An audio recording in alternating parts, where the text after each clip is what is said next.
I don't agree with it. I'm never going to go. But come on, we got to get with it. Every other state does this. And what are we? Why are we passing on this revenue? And oh, by the way, you can watch it on TV. It's not like you're sheltering anybody from it. You're accomplishing nothing. So I disagree with it, but I'm going to vote for the amendment, the bill. And it passed quite handily yesterday. Senator Joe Griffo had the bill. How many years in a row, Joe, did you present this in the Senate? Like 10 years in a row? Yeah, we've presented it over the last 7 years. In fact, we voted on it twice last year in the Senate in 1 year. So it's had 8 Senate votes since the introduction some 8 years ago. And the Assembly, until yesterday, had refused to allow the bill to come to the floor for any consideration.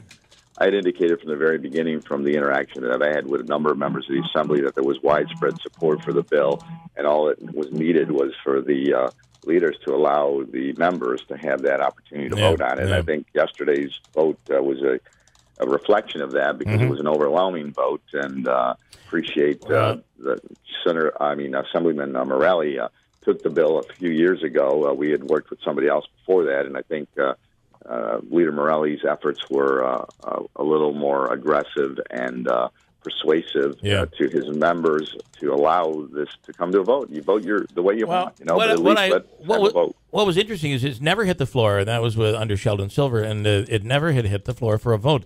And but it seemed everybody that was coming up and talking about it, about their decision and their feelings on the bill, were saying, I've supported this for years. This has been for years, and I never had a chance to vote on it.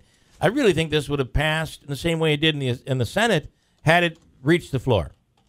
I agree with you. I think there was an opportunity a long time ago. There was some resistance from some members and the leaders, even last year, where we thought we had an opportunity, and there was a 2 votes taken in the Senate because we made some changes based upon some of the requests of the Assembly and the governor's office at the time. We felt that there was a better bill to reflect concerns. And despite that, even under the new leadership there, at the last minute, it wasn't done. So I think you had really been brought many times to where the opportunity had presented itself, but it was never acted upon. So yesterday, just to get it to the floor was a big victory. And then once it got there, we knew that there was widespread support for it. So I think it's a good thing, Bill, what it is. And people are this bill essentially allows the New York State Athletic Commission to really oversee, govern, and set regulations for the sport. So the sport can come to New York, but it still will have be under the regulatory auspices of the New York State Athletic Commission, which does this for professional wrestling and professional boxing.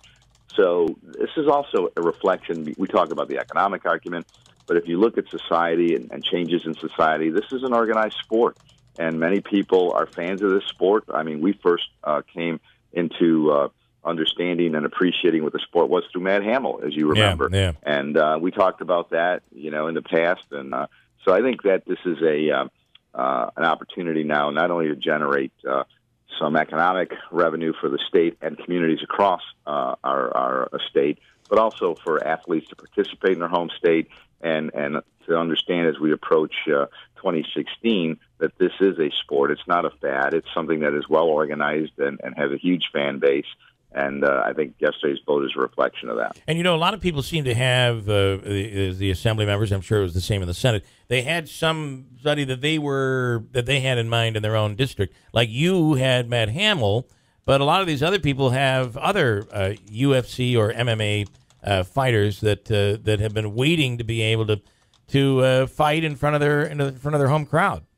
Absolutely. I mean, you've had champions that have come out in some of the other areas of the state. Long Island has produced champions. Chris Welder has been from Weidman's from I forget, Nassau or Suffolk County in Long Island. Yeah. He was a champion. So there are a lot of home state athletes that now will have an opportunity. Christine. And some of them have kind of, you have to feel bad for them because some of them have kind of missed an opportunity because they've aged out of the sport, yet they've been ambassadors for the sport for such a long time. Well, Matt Hamill's a great example of that, where it would have been great to see him at his peak fighting in front of a home crowd. Andrew, you have something there? Well, no, I was just going to add, we were talking about the local people or New York residents that may be positively affected by this with regards to people watching them, but will it make potential promising New York amateur fighters have a better chance at going pro? It'll open up more, I'd imagine, opportunities for them to fight here locally. Yeah, and the other guy is John Bones Jones, too, who actually came from the Rochester area. Yeah.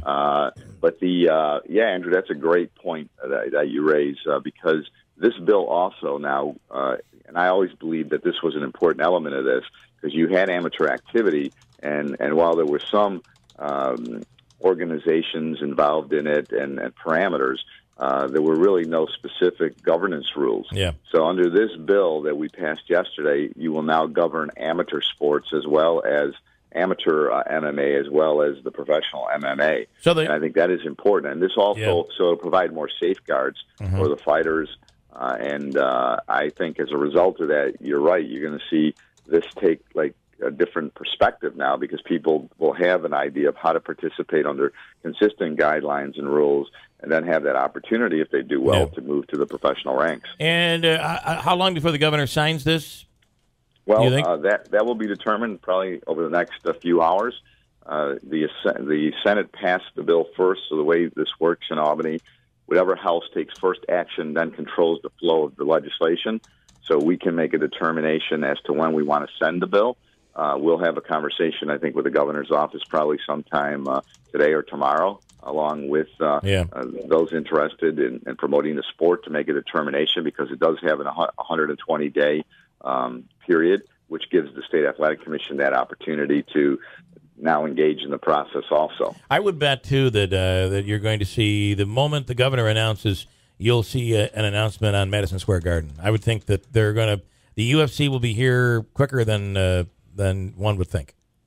I think you're going to see a major bout at Madison Square Garden. That's still the mecca of all sports. How about here, Joe? How about up here? Do you think the Odd will get one? Lorenzo Fertitta, who is the president of the UFC, yesterday in an interview said not only would you see a premier event in New York City, because as we indicated, that is the mecca of sports, and indicated that you would see upstate competition, and did specifically mention Utica in that on the radio interviews that he did yesterday. Okay. So yes, I think Rob Esch is ready, and we're excited about the opportunity to have Utica host professional MMA. All right, Joe, appreciate it. Thanks, and it's been a long time coming here. Absolutely, and it's now we'll move forward, and New York joins the other 49 states. And as you said, I think one of the most important things here too is that with New York in this now, they want to have these fights in New York City and across New York State, and it will be an economic generator for a lot of the communities as well as the state. All right, Senator Joe Griffo, we followed this thing being fought for a long, long time, and never thought yesterday would actually come. So we appreciate it. We'll talk to you soon, Joe. Thanks. Talk to you soon. Take care. You know that before you know it, you'll see that announcement come on Madison Square Garden. Don't you think? Right off the bat. I think like within an hour of his signing the bill. It might even happen at the same time. They'll give him the respect of signing it. It might actually, the promoter might actually be Cuomo. That put the deal together. Rosie O'Donnell, did you know that she has a brother that's in the assembly? Did you know it? And I don't think they get along. And these are the New York Assembly? In New York State Assembly. And I think this is really interesting when you see a brother and sister and both of them are gay. Isn't that unique?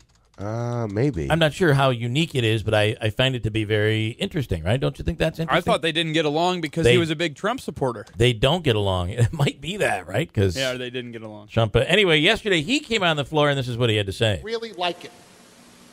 You have two nearly naked hot men rolling around on top of one another, trying to dominate each other.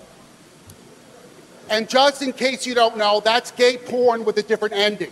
Okay? That is on the floor of the assembly yesterday. Rosie O'Donnell's brother, his name is Daniel O'Donnell.